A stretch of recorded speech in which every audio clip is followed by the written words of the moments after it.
Bem-vindo às histórias do Reddit, onde a sogra do autor exige que ela tenha um bebê. A mãe do meu marido exige que eu tenha um bebê. Fui babaca por perder a paciência com ela? Sou uma mulher de 31 anos e estou casada com meu marido que tem 33 há 5 anos. Estamos juntos há quase 10 anos e, desde o começo, concordamos em não ter filhos. Não foi um compromisso ou uma decisão unilateral. Conversamos sobre isso desde cedo, estávamos totalmente de acordo e nada mudou desde então. Temos carreiras gratificantes, gostamos de viajar e aproveitamos nossa vida tranquila juntos. Somos felizes. O problema é minha sogra. Ela é extremamente tradicional e deixou claro que esperava netos assim que nos casamos. No início, eram brincadeiras leves, como: quando vou ganhar um netinho? Vocês teriam filhos tão bonitos? Era fácil ignorar e rir junto, mas com o tempo deixou de ser brincadeira. Os comentários ficaram mais incisivos e agora toda reunião de família parece um ataque passivo-agressivo. Algumas semanas atrás, em um churrasco de família, tudo ia bem até que ela me chamou para conversar em particular. Achei que talvez ela quisesse pedir desculpas por insistir tanto, mas não. Ela começou dizendo que eu estava sendo egoísta. Ela disse que eu estava ficando sem tempo e que era meu dever como esposa dar um filho ao meu marido. Fiquei atônito. Expliquei calmamente que meu marido e eu decidimos juntos não ter filhos, pois ele também não quer. Ela olhou bem nos meus olhos e disse: "Isso não é um casamento de verdade. Você está negando a ele o que ele realmente quer." Eu contei tudo o que ela disse para o meu marido e ele ficou furioso. Ele ligou para ela naquela mesma noite e disse que ela tinha passado dos limites e precisava parar. Ela negou tudo e disse que distorci suas palavras. Ela começou a chorar e disse que eu queria criar uma barreira entre ela e o filho. Ele me apoiou e disse a ela que já tínhamos encerrado essa conversa. Ele disse que se ela falar nisso de novo, limitaremos o contato. Isso deveria ter sido o fim, mas não foi. Em vez de recuar, ela passou a me mandar mensagens o tempo todo, dizendo: "Você vai se arrepender quando estiver velha e sozinha, e o maior presente de uma mulher é a maternidade." Ela disse que, se eu amasse meu marido, lhe daria um filho. Parei de responder e bloqueei o número dela. Então, no último fim de semana, ela apareceu na nossa casa sem ser convidada. Ela trouxe um álbum de fotos enorme com ela. Estava cheio de fotos do meu marido quando era bebê. Ela se sentou na nossa sala de estar, abriu o álbum e começou a folheá-lo dizendo coisas como: "Olha esses olhos, você consegue imaginar como seria lindo o seu bebê?" Fiquei atônito por um momento e pedi que ela fosse embora. Ela disse que eu era cruel e me acusou de arruinar a linhagem da família. Nunca fiquei tão bravo na minha vida. Agora, ela não fala mais comigo, mas continua mandando mensagens para o meu marido como se nada tivesse acontecido. Parentes distantes descobriram o que acontece e agora também se envolvem. Alguns me apoiam, mas outros disseram: "Só dê um neto para ela para manter a paz, como se eu devesse tratar uma criança como favor ou moeda." Estou começando a sentir que sou o vilão, talvez teimoso e insensível. Nunca quis ter filhos, mas agora me fazem sentir que estou prejudicando alguém por viver como escolhi. Meu marido ainda me apoia, mas até ele parece cansado de sempre me defender para a mãe dele. Aqui estou, perguntando a desconhecidos: sou errada por não ceder às exigências da minha sogra, mesmo partindo o coração dela? Você não está errado. Seu útero não é para realizar os desejos da sua sogra. Você e seu marido tomaram uma decisão clara e mútua, e isso é tudo o que importa. Ela pressionar tanto, até trazendo fotos de bebê como se fosse uma emboscada emocional, é totalmente fora de linha. Crianças não são presentes ou ofertas de paz, mas compromissos para a vida inteira. Parabéns por manter seus limites. Você não é o idiota. É absurdo que alguns achem que ter um filho serve apenas para atender expectativas de outros. Você e seu marido estão de acordo, e isso deveria encerrar a conversa. Sua sogra age como se estivéssemos no século XIX e o legado dela dependesse de um neto. Ela não pode opinar nas suas decisões, e essa chantagem emocional é inaceitável. Mantenha sua posição. Histórias assim mostram que o casamento deve ser uma frente unida. O casamento é uma equipe, não precisa da aprovação dos sogros. Exatamente, se uma pessoa deixa passar a invasão de limites, isso só abre as comportas. Essas pessoas não param, só aumentam. Corte cedo e com firmeza. Impor limites à família não é desrespeito, é proteger sua paz. Se eles não te respeitarem, ao tirá-los da sua vida, você também dá espaço para que comecem a se curar. Onde foi que eu errei? Por que meus filhos não querem nada comigo? Ah, talvez eu tenha sido controlador a vida inteira e só agora percebo isso. Recebi uma mensagem dizendo que meu marido de 28 anos está me traindo. Tenho 26 anos. Foi da melhor amiga da ex dele. Então, um pouco de contexto. Meu marido e eu estamos juntos há 6 anos. Sempre tivemos um relacionamento estável e honesto. Conversamos bastante, somos transparentes e gostamos da companhia um do outro. Nada entre nós pareceu dramático ou instável. Antes de nos conhecermos, ele morava em outros estados. Nós nos cruzamos originalmente durante um evento de treinamento do trabalho. Sentamos juntos no primeiro dia e conversamos quase toda a semana após o treinamento. Mantivemos contato. No início eram conversas ocasionais, mas depois passamos a falar diariamente. Depois de mais ou menos 1 ano disso, ele transferiu o trabalho dele para a minha cidade para que pudéssemos ficar juntos. Parecia algo intencional e verdadeiro. A única coisa que eu realmente sabia sobre o passado amoroso dele era que ele tinha uma namorada chamada Charlene, cerca de 1 ano antes de a gente se conhecer. O relacionamento terminou quando ela decidiu terminar tudo. Eu não pensava muito nela. Era só parte do passado dele, mas meses após começarmos a namorar, o celular dele vibrou com uma mensagem dela. Ela mandou uma mensagem longa, o acusando de invadir suas redes sociais. Lembro só de olhar para o celular, confuso. Nem sabia o sobrenome dela. Naquele momento, entreguei meu celular e laptop ao meu marido e pedi que verificasse o que quisesse. Não tinha nada a esconder. Ele respondeu para ela, dizendo que não sabia do que ela estava falando, e a conversa terminou. Poucos dias depois, o celular dele passou a receber ligações e mensagens de números desconhecidos. Algumas eram bobagens, outras maldosas. Charlene publicou o número dele na internet e pediu para entrarem em contato porque ele a estava perseguindo. Nós denunciamos o assédio, bloqueamos os números e felizmente tudo sumiu em 1 semana. Depois disso, não ouvimos mais falar dela, a vida seguiu em frente. Compramos móveis, trabalhamos, cozinhávamos, fazíamos planos, vivíamos um relacionamento normal. 5 anos se passaram e recentemente a irmã dele teve um bebê. A família dele mora na cidade natal, onde Charlene também vive. Não voltávamos lá desde que ele se mudou, mas ele queria conhecer a sobrinha, então fomos. No começo, a visita foi normal. Reuniões de família, alguns jantares tranquilos, os velhos amigos dele passando para dar um oi. Uma noite, percebi que tinha alguns pedidos de amizade de garotas que eu não conhecia. Os perfis delas não tinham muita coisa.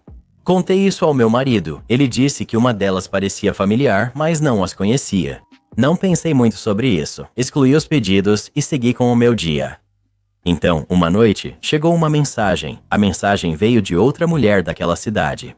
Ela me disse que conhecia meu marido e falou que ele tinha usado o Tinder e mandado mensagem para ela, pedindo para se encontrarem. Ela até enviou capturas de tela da conversa. Eu mostrei para ele na hora. Ele não negou nada, nem ficou na defensiva. Ele só me entregou o celular e disse para eu olhar o que quisesse. Eu conferi tudo. Nunca tive aplicativo, login, mensagens ou contas secretas no Tinder. Ele até baixou o Tinder só para eu tentar fazer login usando o número dele. O aplicativo não reconheceu o número dele, não tinha nenhuma conta associada a ele. Ele analisou as capturas de tela e reconheceu a mulher, amiga próxima de Charlene na faculdade. O próprio perfil do Tinder era estranho. A foto era uma imagem antiga da página do Facebook do irmão dele. Era a única foto recente dele sozinho que restava. E o irmão nunca aceitava deletá-la, mesmo meu marido não gostando. O tom das mensagens também não parecia com ele. Elas eram escritas de um jeito que não combinava com a forma como ele fala. Havia apenas um detalhe que fez meu coração apertar um pouco: os horários das mensagens. As supostas mensagens foram enviadas em 2 horários que coincidiam com meus afastamentos. Uma vez no supermercado e outra quando ele usou o banheiro na casa da irmã. Mas havia explicações para isso também. Qualquer um poderia programar mensagens ou fazer a conversa coincidir. Quem soubesse dos nossos planos de viagem poderia prever quando ficaríamos separados por breves momentos. A mulher que me mandou mensagem era amiga do grupo que vimos, ainda próximos de Charlene. Se alguém dissesse a ela que estávamos na cidade, isso seria tudo o que precisava. Então, respondi à mulher. Eu simplesmente disse que meu marido estava sem o celular nos últimos dias, porque ele deixou cair e estávamos usando um reserva. Ela respondeu de forma curta e sem sentido, demonstrando indiferença, como se não esperasse minha pergunta. Sentado aqui, me pergunto em que acreditar, já que nada indica traição nessa situação. Meu marido nunca escondeu nada. Ele largou tudo para ficar comigo e demonstra amor há anos de forma constante. O momento em que aquelas capturas de tela apareceram me inquieta. Não quero ser ingênuo nem presumir o pior. Me sinto preso entre a confiança e a cautela, e não sei para qual delas devo me inclinar. Você já teve algum motivo para pensar que ele trairia? Porque tudo o que você descreveu mostra que ele faz justamente o contrário. Ele deixou você ver o celular, mostrou todos os aplicativos e não escondeu nada, nem ficou bravo ou defensivo. É assim que a honestidade geralmente se parece. Se nunca viu ele sendo infiel, observe quem realmente se beneficia dessa confusão. A ex dele já tentou prejudicá-lo antes.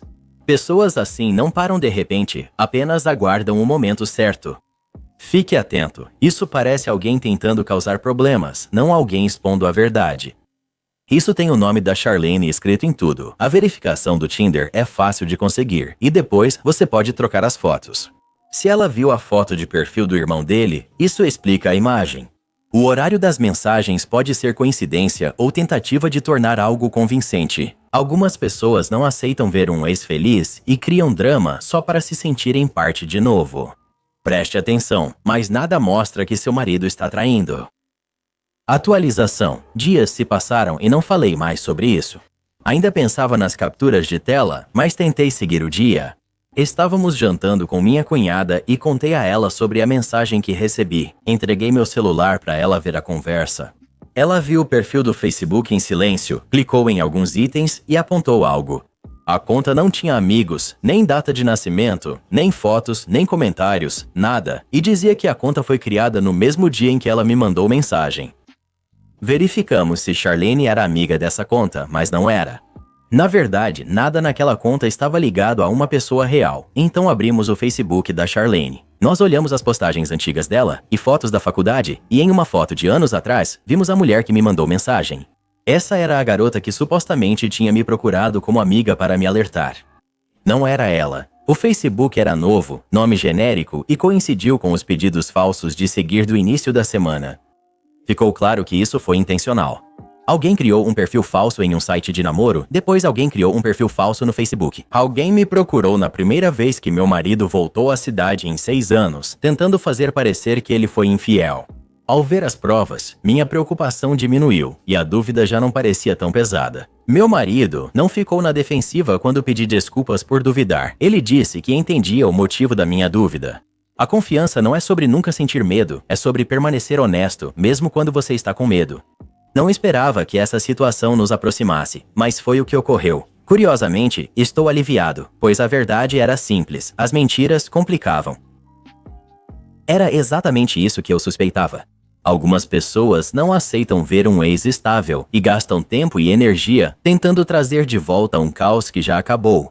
O importante é que vocês se comunicaram, investigaram juntos e saíram mais fortes disso. Isso diz tudo sobre o relacionamento de vocês. Que bom que você confiou nos seus instintos e investigou antes de reagir. O verdadeiro problema nunca foi seu marido, foi alguém ainda se apegando a uma versão do passado que não a incluía mais. Que este capítulo encerre tudo de vez. Ela criou uma conta falsa no Tinder só para causar confusão. Algumas pessoas fazem artesanato, ela faz origami emocional, pelo menos ela é dedicada. Mal consigo me comprometer a terminar uma série, né? Enquanto isso, ela está por aí dirigindo uma novela que ninguém pediu. Meu namorado ficou bravo porque abriu nosso relacionamento e não conseguiu encontros. Sou babaca pela minha resposta? Tenho 37 anos, sou mulher e estou com meu namorado, também de 37 há pouco mais de 3 anos.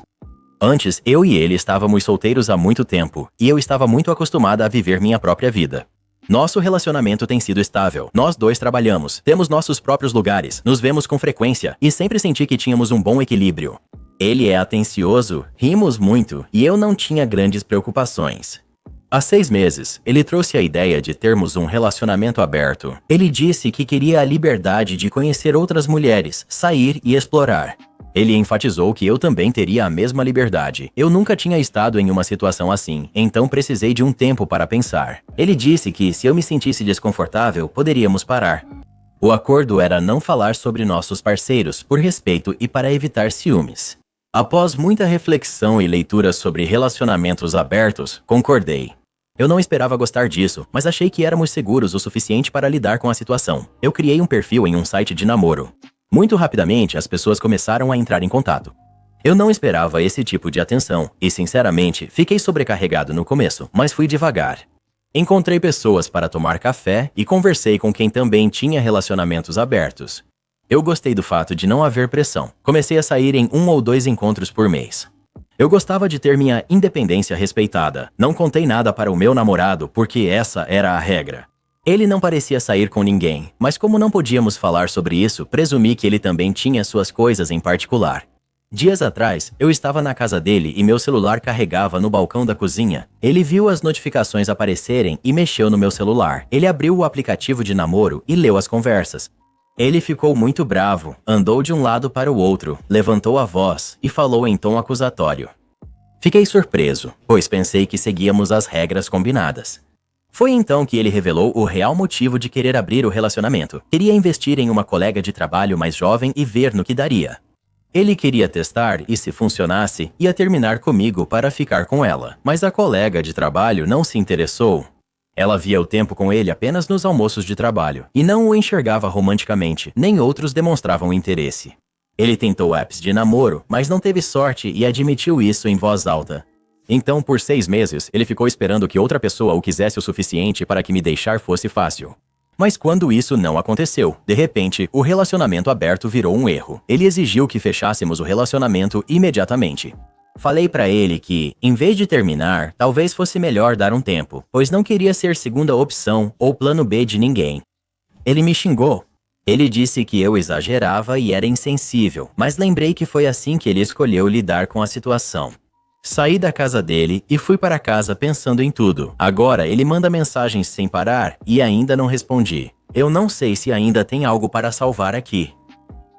Você deveria se juntar à maioria e não namorar ele. Ele abriu o relacionamento só para encontrar outra pessoa antes de terminar com você. Ele só liga agora porque não deu certo, não há nada a consertar, siga em frente sem olhar para trás. Autor original, uma história tão antiga quanto o tempo. Um dos parceiros quer abrir o relacionamento por 2 motivos. Já está emocionalmente envolvido com outra pessoa. Eles querem permissão para correr atrás de alguém sem serem vistos como o vilão. Ele admitiu que planejava te deixar se aquela colega de trabalho aceitasse. Termine logo e pare de se questionar. Atualização. 5 semanas após o ocorrido, quero contar como tudo se desenrolou, pois ler experiências de outros me ajudou muito. Depois daquela noite, fui para casa e ignorei as ligações e mensagens dele por um tempo para tentar me acalmar. Eu precisava de espaço para pensar sem ser pressionado a reagir. Dias depois, enviei uma mensagem dizendo que não queria terminar só porque as coisas não saíram como ele esperava e que nossa confiança parecia diferente. Sugeri que a gente desse um tempo, para que ambos pudéssemos pensar com clareza. Ele não reagiu bem a isso. Ele disse que eu estava escolhendo estranhos em vez da nossa história e agiu como se eu tivesse traído ele. O tom de tudo mudou. Não era mais aquela conversa aberta que a gente costumava ter. Percebi que eu já não me sentia mais como um parceiro. Eu me sentia como algo que ele não queria perder, até ter outra coisa garantida. Uma semana depois, soube por um conhecido que o colega de trabalho descobriu sobre o relacionamento aberto. Parece que no trabalho dele, disseram que ele abriu o relacionamento só para tentar ficar com ela, o que a deixou muito desconfortável. Depois disso, ela parou de ser amigável com ele completamente. Não falei diretamente com ela, mas acredito porque ouvi isso de 2 pessoas diferentes.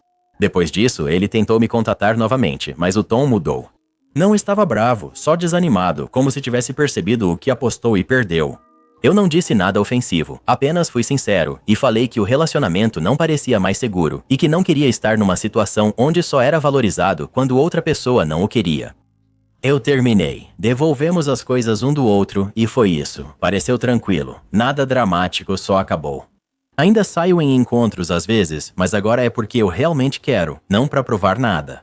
Algumas semanas atrás, conheci alguém gentil e constante em pequenos gestos. Ele manda mensagem quando promete, ouve o que falo e não faz tudo virar competição. Não sei no que isso vai dar e não estou apressando. Mas estar perto de alguém que não trata carinho como moeda de troca me lembrou de como é sentir estabilidade. Não me sinto mais o plano B de ninguém. Meu amor próprio voltou mais rápido do que esperava. Eu costumava achar que ser escolhido significava ser a única opção. Agora eu percebo que significa ser valorizado sem precisar disputar isso com mais ninguém, e isso é muito melhor. Você não fez nada de errado aqui. Ele não abriu o relacionamento para crescer com você, mas para te substituir e não se sentir sozinho. Isso não é amor, é segurar alguém enquanto busca outra pessoa. O fato de você realmente ter recebido atenção e conexão só expôs o que realmente estava acontecendo. Seu valor nunca foi baseado em ele ter te escolhido ou não. Seu valor estava no fato de você ter aparecido. Você amou de forma honesta e respeitou o acordo. Ele não. Agora, você pode escolher a si mesmo. E essa escolha já vale mais do que qualquer coisa que ele tenha oferecido. Ele abriu o relacionamento achando que o mundo o esperava, mas o mundo disse: "Não, obrigado, já estamos cheios." Enquanto isso, ela está por aí, sendo convidada para jantar como se fosse um sorteio, no qual ela nem se inscreveu. Acontece que o relacionamento aberto só estava aberto do lado dela. A vida é engraçada desse jeito. Sou babaca por interromper a ligação de trabalho do meu marido para ele cuidar da filha que vomitou no meu carro só para eu ir à minha consulta médica?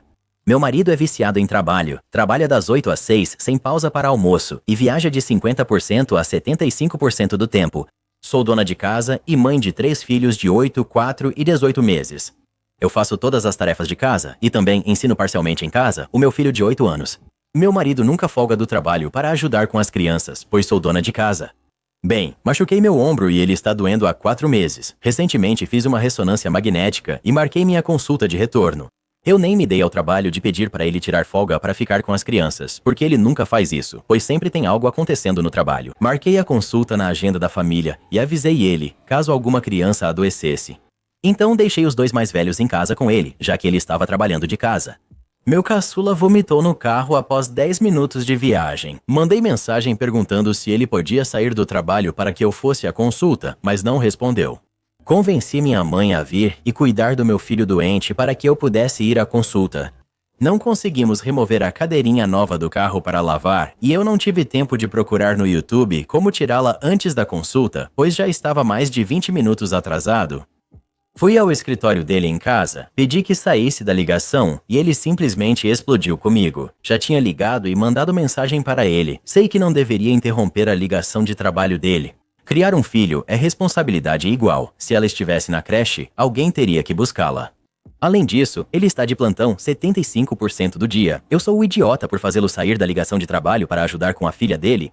Editando. Eu perguntei ao meu marido antes de marcar a consulta se ele podia cuidar das crianças. Ele disse que podia, mas de última hora disse que só podia cuidar dos 2 mais velhos. Presumi que, se ele não aceitasse interrupções, não teria aceitado cuidar de crianças de 8 e 4 anos. Minha mãe normalmente se recusa a cuidar dos bebês. Ela cuida das crianças quando elas são mais velhas, mas não de bebês. Eu era contador-chefe, mas larguei o trabalho após ter filhos, pois com as viagens do meu marido, não queria que eles ficassem o dia todo na creche, já que fico praticamente sozinha. Com 3 filhos, usaria toda a minha licença rapidamente, pois ele não tiraria folga por ganhar mais. Como o orçamento está apertado, não podemos pagar babá. Quanto a ele ser viciado em trabalho, ele trabalha bem mais de 10 horas por dia quando está viajando e nem liga para as crianças todos os dias, porque está ocupado demais no trabalho ou em jantares com clientes. Mesmo se ele estivesse no escritório, se uma criança adoecesse enquanto eu trabalhava, um de nós teria que buscá-la na escola ou creche. Emergências acontecem. Minha mãe concordou em cuidar do bebê. Usei o carro dela e cheguei à consulta com 15 minutos de atraso. Fazia 32 graus no Texas e a cadeirinha de $500 seria arruinada no sol, então ele a tirou do carro. Não entendi. Sua mãe veio cuidar da criança doente. Por que você precisou tirá-lo da ligação de trabalho? Editando. Direi que você foi o babaca. Faltou planejamento. Se sua mãe pôde ir, talvez devesse ter chegado antes de você sair. Seu marido está trabalhando de casa. Trabalhando. E se por acaso ele não estivesse trabalhando de casa, então você teria que resolver sozinha a sua incapacidade de remover o assento do carro. Ele trabalha de casa, então não deveria cuidar das crianças enquanto sustenta financeiramente uma família de 5. Aposto que ele está estressado tentando manter a estabilidade financeira com só uma renda. Entendo que precisava ir à consulta, mas é absurdo querer levar um bebê. Se tivesse feito outros arranjos, isso não teria ocorrido. Talvez todos sejam culpados ou você seja o idiota, mas não é uma vítima inocente nessa história. Ele fica de plantão 75% do dia. Isso, autor original, é ter um emprego. O autor não reclama do dinheiro ganho com o ritmo de trabalho, mas fica passivo-agressivo quando o tempo com a família não agrada a ela. Estar fora da cidade metade do ano com uma família jovem não é viável, ainda mais quando o trabalho continua intenso em casa. Ele vai acabar estranho para os filhos e, com essa rotina, o casamento logo vira divórcio. Às vezes, é melhor simplificar a vida para conseguir um equilíbrio melhor entre trabalho e vida pessoal. Nada neste post mostra que o autor espera viver muito e por isso o marido trabalha tanto. Seu tom é desagradável.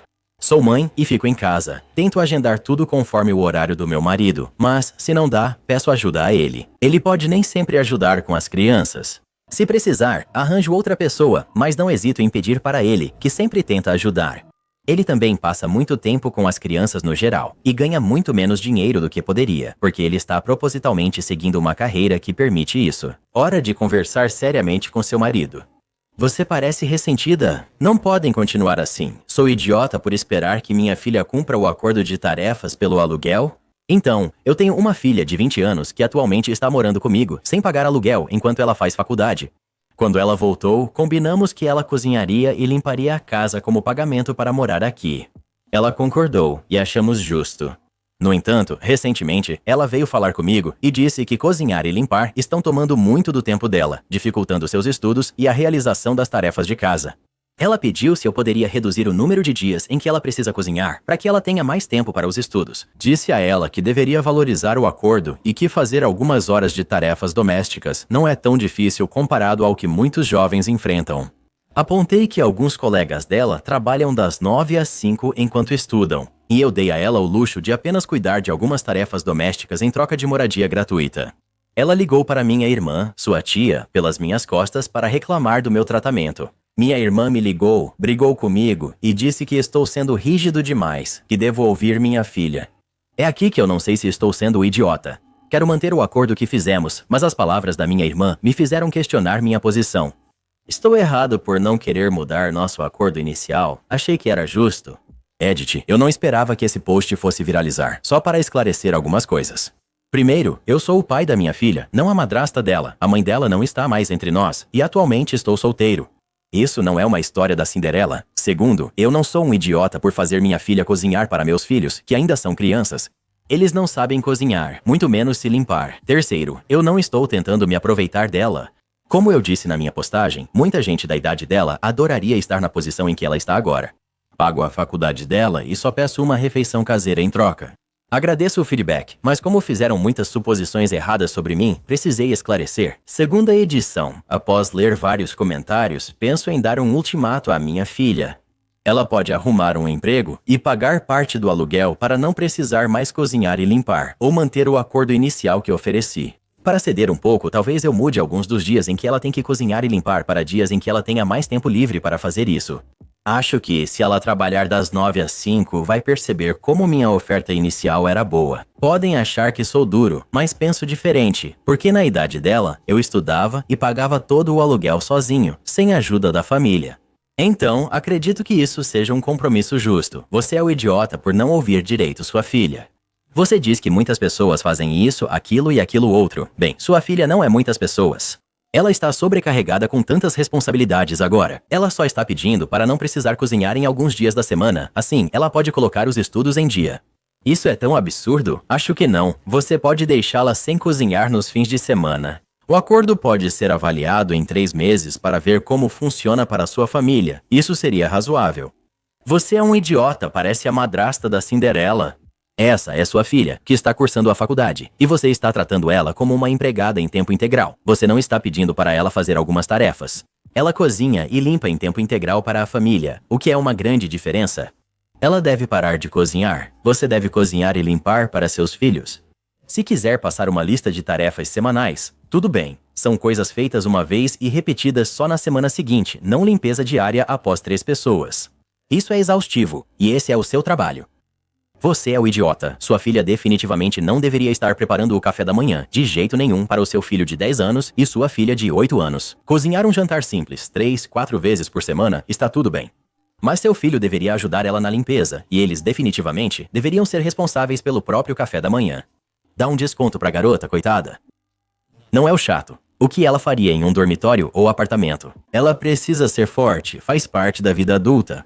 Em um semestre, fiz 19 créditos, era líder de torcida, com jogos e treinos frequentes, trabalhava meio período e ainda mantinha meu próprio lugar. Ela precisa cumprir o que foi combinado e talvez rever as prioridades dela se supostamente não tem tempo suficiente.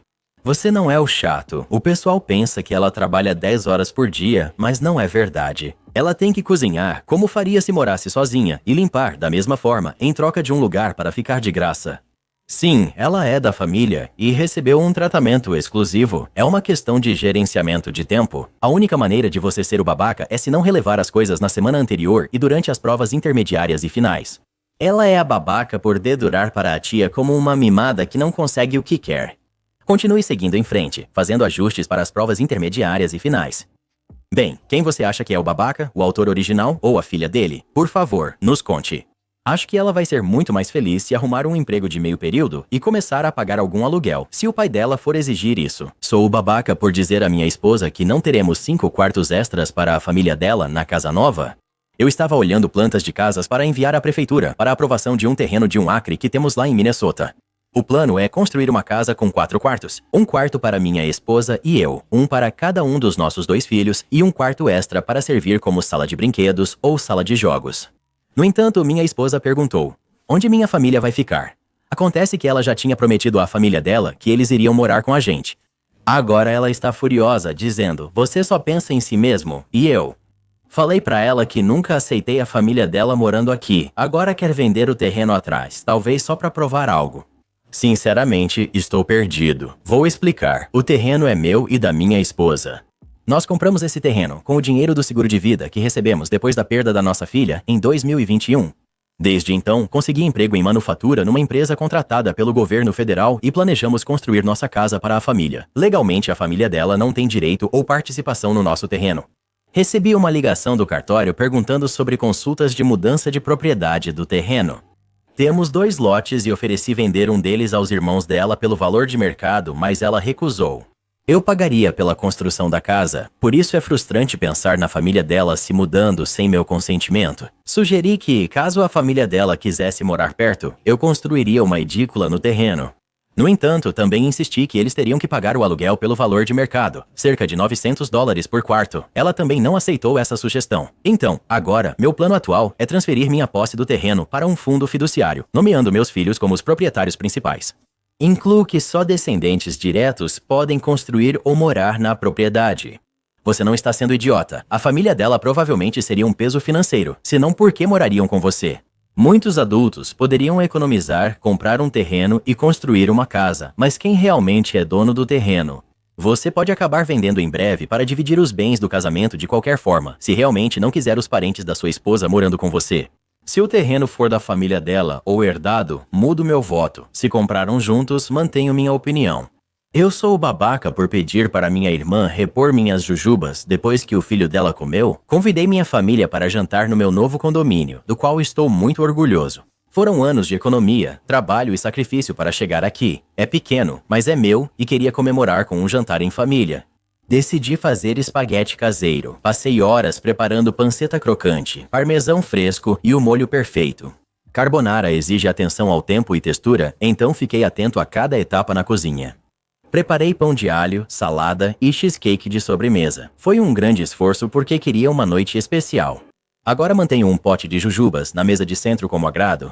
Adoro pegar algumas de vez em quando e sempre deixo as de refrigerante de creme por último. São as minhas favoritas. O pote dura muito e valorizo isso após um dia cansativo. Minha irmã Laura, de 35 anos, trouxe seu filho de 7 que dá um pouco de trabalho. Ele não está acostumado a ouvir não e tende a achar que todo lugar é dele para fazer o que quiser. Minha irmã nunca colocou limites para ele e quando éramos crianças, nossos pais também mimaram ela. Na cozinha, meu sobrinho achou o pote de jujubas enquanto eu focava no espaguete e não percebi na hora.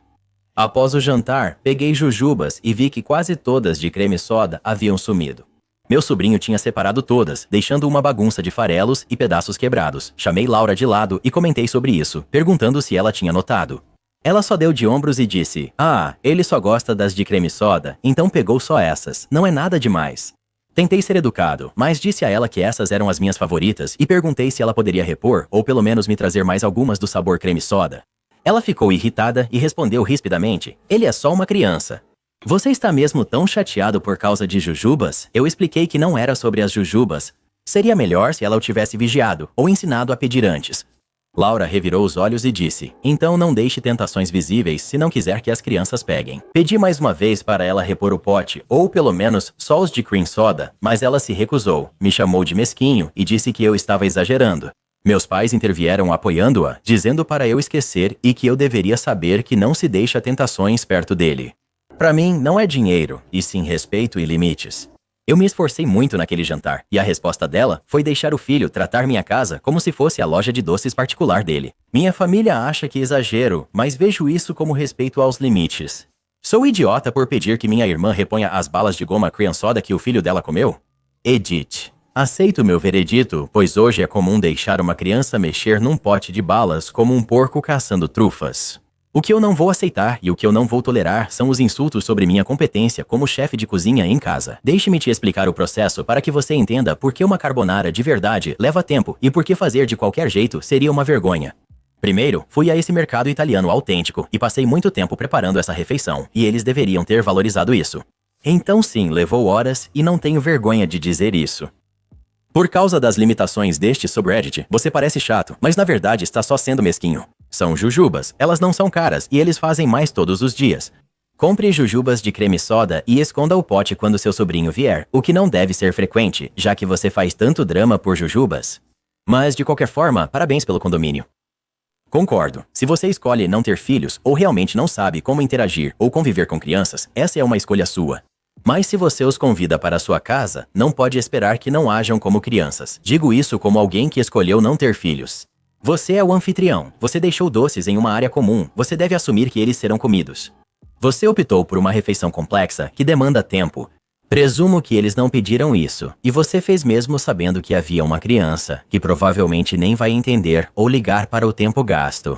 Os cardápios infantis trazem opções simples como macarrão com queijo, hambúrguer e nugget de frango por um motivo. Nem vou começar a falar disso. Os refrigerantes de creme são meus favoritos. Bem, também são os favoritos dele. Como ele saberia disso? Se você não quer que comam, guarde. E pelo amor de Deus, você está fazendo carbonara. Você é chique. Você pode comprar outro pacote de jujubas na Amazon, inclusive só dos de refrigerante de creme. Francamente, você parece imaturo. Você diz que ele é mimado e malcriado. Mas para mim, parece que você não foi socializado como eu esperaria de um adulto com irmãos e sobrinho. Bem, quem você acha que é o idiota, a autora original ou a irmã dela? Por favor, não sabia? Quando pequeno, eu jamais faria isso. Teria pedido permissão à minha mãe, não mexeria nas coisas dos outros. Acho muito rude. Foi há muito tempo, Karen. As crianças hoje são criadas de outro jeito. Meus ouvidos ainda zumbem por causa da sala de espera do dentista ontem. Não entendo por que as crianças gritam tanto e os pais não pedem silêncio. Quando criança, meus pais me levavam ao dentista e eu me comportava bem, sem correr, pegar coisas ou gritar. Eu seria babaca por dizer à minha esposa que ela não pode levar nossa filha de 3 meses para a Austrália nas férias sem mim? Então, minha esposa e eu acabamos de receber nosso primogênito no mundo. Os últimos 6 meses com ela foram absolutamente incríveis. Nós dois a amamos demais. Foi uma curva de aprendizado intensa, sempre algo novo para nos maravilharmos, mas algo paira sobre nós agora. Há 6 meses, minha esposa mencionou que queria viajar para a Austrália com um bebê para visitar a família dela durante a licença maternidade. Nós realmente não discutimos isso a fundo na época. Acho que só disse algo como, ok, legal, talvez seja melhor esperar até o bebê nascer em segurança. Minha esposa não insistiu e eu não liguei. Avançando para uma semana atrás, estávamos sentados à mesa de jantar com a família da minha esposa e nossa filha de 1 mês. Eles começam a falar sobre voos específicos e os planos que estão fazendo. Há 6 meses não mencionavam a Austrália para mim, eu não sabia disso, e acontece que a viagem está a apenas algumas semanas de distância, 9 para ser exato. Senti puro pânico e percebi que não quero ficar tanto tempo longe do meu incrível bebê e da minha esposa. Depois do jantar, contei para minha esposa como eu me sentia. Eu já sabia da ideia, mas ouvir os detalhes dos planos me deixou em pânico, pois estava virando realidade. Não quero que ela vá para o outro lado do mundo. Moramos em Londres, com o nosso recém-nascido, sem mim. Acho que ela não pensou no quanto seria difícil e estressante viajar sozinha, em um voo longo, com um bebê e bagagem para 3 semanas. Mas, do meu ponto de vista, não quero que minha filha fique longe de mim tanto tempo tão nova. Eu simplesmente estou acostumado a ser pai, e tudo o que eu quero fazer com cada momento do meu tempo livre agora é passá-lo com minha nova família. Nessas 3 semanas, eu perderia momentos incríveis e, se algo ocorresse, estaria impotente a 10.000 milhas de distância. Viajar 3 semanas com tão pouco aviso é impossível. Não posso faltar ao trabalho. Isso faz de mim um idiota por não querer que eles vão? Ainda não tivemos uma conversa adequada sobre isso e ela quer voar na primeira semana de janeiro. É difícil, porque eu sei que ela quer que a família dela conheça nossa filha e ela quer ir enquanto está de licença maternidade. Parece cedo demais. Eu seria idiota se dissesse que não quero que eles vão? Eu seria tolo se só os impedisse de ir? Editando. Pelo que li, isso pode esclarecer as coisas. Minha esposa não é da Austrália, e sim londrina, nascida e criada lá, assim como a maior parte da família. A viagem para a Austrália, ainda sem data, é para visitar algumas meio-irmãs e seus filhos. A mãe e o padrasto dela também estão planejando voar para lá, para uma viagem mais longa, mas as datas dos voos deles não vão coincidir com as dela. Minha família mora longe, no norte da Escócia. A viagem de carro dura 9 horas, por isso eles não viram nossa filha tanto quanto queriam. Concordo totalmente que eu não insisti por mais detalhes quando isso foi mencionado pela primeira vez. E isso é culpa minha. Nenhuma data foi sugerida, era só uma ideia. Achei que estava longe no futuro e falaríamos quando o bebê chegasse. Ficar uma semana fora não é opção. As passagens aéreas são incrivelmente caras, cerca de 24 horas de viagem, e ainda tem que se adaptar a um fuso horário completamente diferente, mais 12 horas. Por fim, algumas reflexões que tive hoje cedo após ler vários "Você é o babaca". Sim, talvez eu esteja exagerando. Li várias histórias de outras pessoas, o que mudou minha perspectiva. Daqui a 2 meses, talvez me sinta diferente. Minha esposa é mais do que capaz de voar para lá sozinha, ela foi uma verdadeira super-heroína ao dar à luz. Ainda assim, acredito que minha ansiedade sobre isso é válida e é uma situação difícil para eu lidar no momento. Ser pai é incrível, só preciso lembrar disso. Ninguém foi babaca aqui, mas fico me perguntando se sua esposa foi mais clara sobre os planos dela e talvez você não tenha prestado atenção. Você quer ficar sempre com seu bebê, mas sua esposa disse que isso é importante para ela e realmente é. Já viajei com bebês. É difícil, mas possível. Fui dos Estados Unidos à África do Sul quando meu filho tinha 9 meses. Tudo certo, sua esposa só vai visitar a família, não está indo para uma zona de guerra. Acho que se você negar essa viagem, o ressentimento dela e da família dela vai durar muito tempo e será muito difícil de superar. Marido ficou chateado porque não convidei a família dele para a minha comemoração de aniversário. Meu marido e eu nos casamos no ano passado e, 1 mês depois, foi meu aniversário. Convidamos minha família e meus sogros para comemorar em casa. Este ano, para o meu aniversário, meus pais sugeriram uma comemoração pequena e íntima, apenas com a minha família imediata, pais, irmãos, cunhado e meu marido. Eu não discuti porque estava de acordo com isso. Sinceramente, eu estava dividido entre querer todo mundo lá, incluindo a família estendida e os sogros, ou só a gente mesmo. Há anos não comemoramos aniversário só nós dois. Poucos dias antes do meu aniversário, avisei meu marido que seria só com a família imediata e ele concordou. No dia, minha mãe fez minha comida favorita e tivemos um bolinho. Foi uma comemoração simples e aconchegante. Hoje é aniversário da minha irmã. Meu marido perguntou se devia chamar meus sogros, mas disse que não, pois era em cima da hora e seria algo simples, só um bolo caseiro para meu cunhado e eu. Além disso, é o aniversário da minha irmã, então não achei que ela fosse querer meus sogros lá, especialmente porque ela nem está convidando os próprios sogros dela. Isso deixou meu marido chateado. Ele disse que nunca convidou a família dele para nada e mencionou que nem os chamei para meu aniversário no mês passado. Ele disse, eles são sua família também. Você nunca os convida para nada. Lembrei a ele que convidamos a família dele para meu aniversário no ano passado e sugeri chamá-los nos fins de semana. Ele explicou que falava de aniversários ou eventos especiais. Mencionei que ele nunca convidou minha família para aniversários ou comemorações enquanto namorávamos. Ele disse que era diferente, pois não éramos casados. Depois achou que mencionei isso só para revidar, mas não era minha intenção. Você sempre chama seus sogros para eventos e comemorações? Eu estou errado por não convidar meus sogros para a minha pequena comemoração de aniversário? Não está errado. Você escolhe com quem comemorar seu aniversário, assim como ele no dele. Quando tiverem filhos, nos aniversários, convidem ambos os avós, não só um. Sua irmã não tem ligação com seus sogros, então não havia motivo para eles irem ao aniversário dela. Diga ao seu marido que ele pode convidar a família dele para os eventos que ele organizar. Vocês se casaram, formaram uma família independente e são adultos. Não precisam envolver pais ou irmãos em nada. Sempre incluí meus sogros, que moravam perto e eram muito queridos por mim. Minha própria família morava do outro lado do país e raramente era incluída. Em formaturas e casamentos, eles eram convidados. Só faça o que for melhor para você. A disputa por estacionamento foi finalmente resolvida. Trabalho em uma loja de varejo especializada no centro da cidade. Nossos clientes viajam de longe para nos visitar, por isso um estacionamento acessível é essencial para o negócio. Infelizmente, nossos vizinhos ao lado, uma loja familiar de jardinagem e suprimentos para jardins, tem sido uma pedra no nosso sapato há anos quando se trata de estacionamento. A tensão entre meu chefe e os donos da loja de jardinagem já dura mais de uma década, muito antes de eu entrar. Tudo por causa de algo trivial. Ouvi que o jardineiro já reclamou de uma árvore do nosso terreno, achando-a feia para seus clientes. Era o drama de vizinhos mais mesquinho que você pode imaginar, mas ficou se arrastando por anos.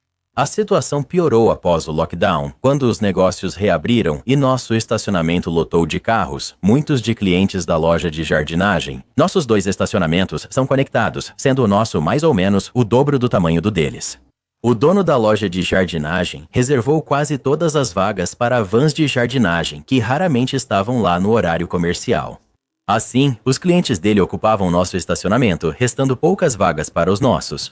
Tentando ser razoável, meu chefe procurou o dono da loja de jardinagem com uma sugestão. Ele propôs que eles ajustassem o esquema de estacionamento para liberar mais algumas vagas para os clientes e até ofereceu que as vans deles pudessem estacionar no nosso estacionamento caso o deles estivesse cheio. Mas o dono da loja rejeitou a ideia, insistindo que era crucial reservar todas as vagas para suas vans, mesmo quase nunca estando lá durante o dia.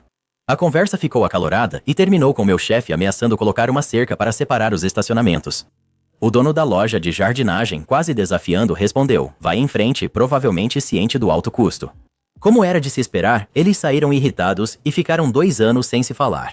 Coisas típicas de vizinhos. Avançando para recentemente, tivemos uma oportunidade de ouro quando uma empresa de gestão de estacionamento nos procurou com uma proposta. Eles ofereceram instalar câmeras automáticas de leitura de placas para fiscalizar o estacionamento, permitindo que a gente multasse veículos que ficassem além de uma janela generosa de 3 horas grátis, caso não tivessem pago. A instalação seria grátis, teríamos a maior parte da receita e eles ficariam com as multas. Foi perfeito, pois estávamos perdendo vagas para aproveitadores. Isso não afetaria clientes das lojas próximas e, se alguém tivesse motivo, poderíamos conceder uma extensão a nosso critério.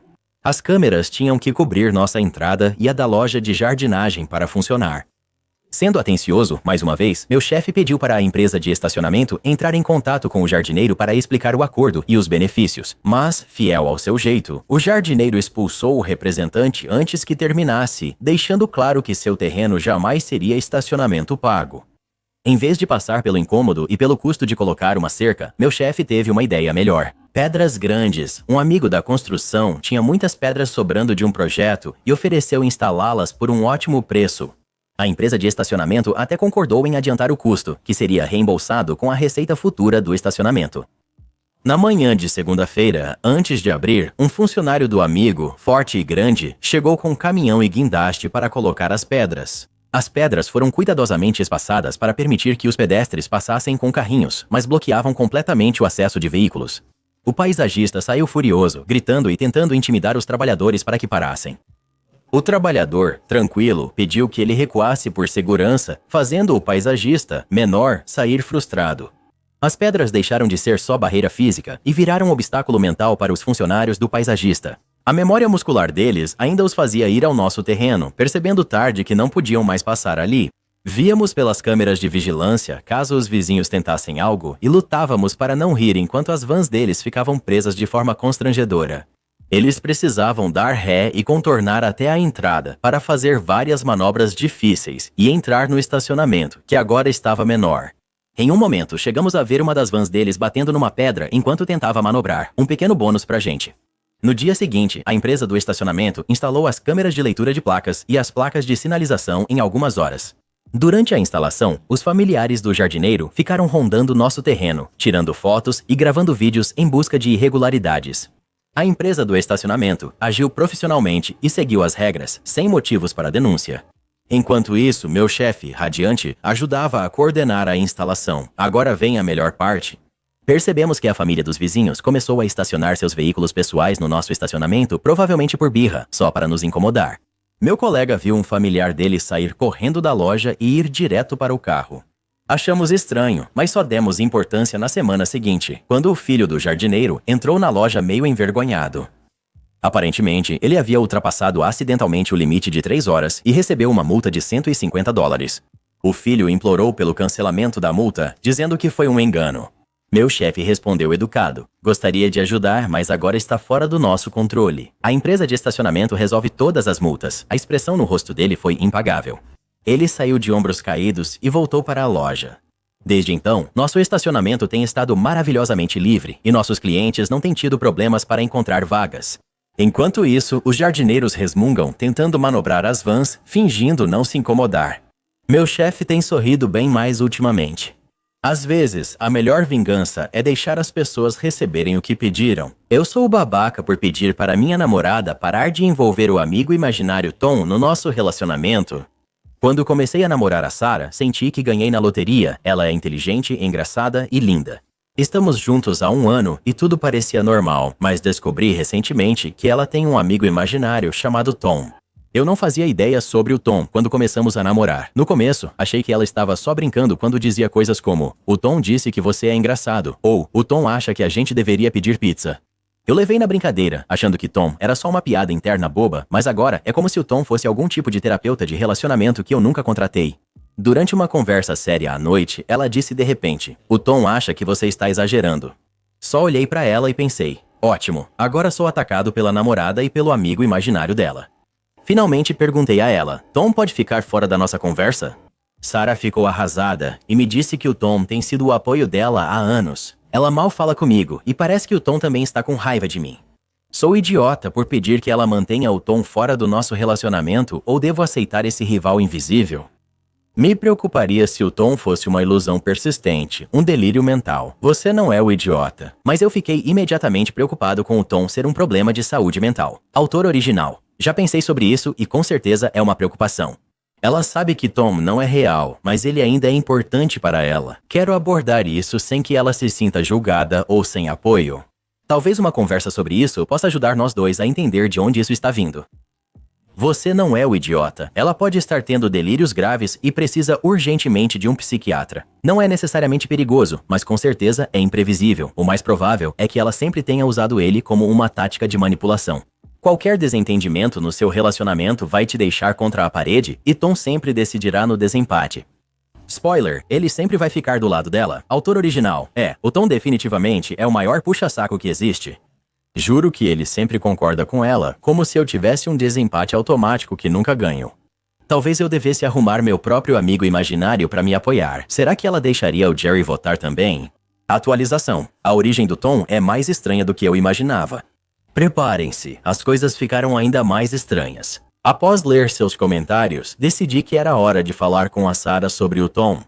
Então, estávamos sentados lá, e eu gentilmente mencionei como a presença do Tom no nosso relacionamento é, bem, um pouco demais. Ela ri no começo, mas de repente fica séria e diz: Ok, acho que está na hora de te contar a verdade sobre o Tom. Achei que ela diria que era só algo bobo que inventou na infância, mas não. Ela revela, após respirar fundo, que Tom não era só um amigo imaginário, mas seu namorado no ensino médio. Isso mesmo, você leu certo. Aparentemente, Tom era o namorado ideal dela durante a adolescência. Em outras palavras, os garotos de verdade eram apenas decepções. Ela o via como alguém compreensivo, engraçado e sempre ao seu lado, apoiando-a. E de alguma forma, mesmo depois que ela começou a namorar pessoas de verdade, Tom simplesmente continuou por perto. Agora estou aqui sentado pensando, ótimo, estou em um triângulo amoroso com um namorado imaginário do ensino médio. Ela me acalma dizendo que agora é diferente. Mas fico pensando se estou competindo com o namorado perfeito, que nunca é bom demais para ser verdade. Acho que vou tentar me reconciliar com meu rival invisível.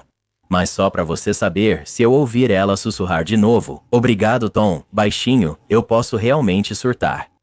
Eu estraguei tudo ao encontrar a conta do Reddit da minha futura ex-esposa.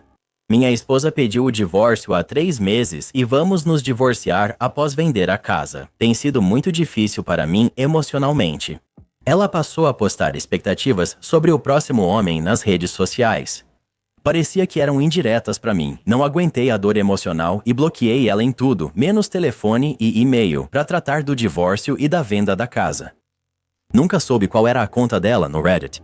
Frequentávamos subreddits diferentes, então isso nunca foi um problema. Bem, hoje, enquanto eu rolava infinitamente a timeline, estava lendo um post e ele parecia estranhamente familiar. Nossas idades, nossos gêneros, mesmo período de tempo, mesmos eventos, mas do ponto de vista dela, o nome de usuário combina com o que ela posta, me colocando como vilão. Me pergunto por que ela ainda se importa. Ela expôs minhas feridas e eu desabei. Eu sei que ela ainda se importa comigo e está tentando me odiar para lidar com o término. Ela já admitiu isso várias vezes. Por isso bloqueei ela em tudo desde o início. Me desculpa. Quando terminei com meu ex, eu checava o Reddit dele para ver se postava sobre mim e me preocupava ao ver histórias de pessoas com idades parecidas, achando que era ele. Sinto muito que você realmente tenha encontrado alguma coisa. Se ela pediu o divórcio, provavelmente não tem uma visão positiva de você, e essa é a percepção dela. Isso não define sua realidade ou como você se sente. Autor original. No início, fazia isso no Facebook, checava e via coisas como arrume um homem que, o próximo homem vai, etc. Isso não é saudável nem ajuda a avançar. Imagine seu colega de trabalho descobrindo seu canal no YouTube e exigindo que você se censure nos vídeos. Isso acontece na nossa próxima história, que acabou de aparecer. Toque e ouça. Você não vai acreditar no que vem a seguir.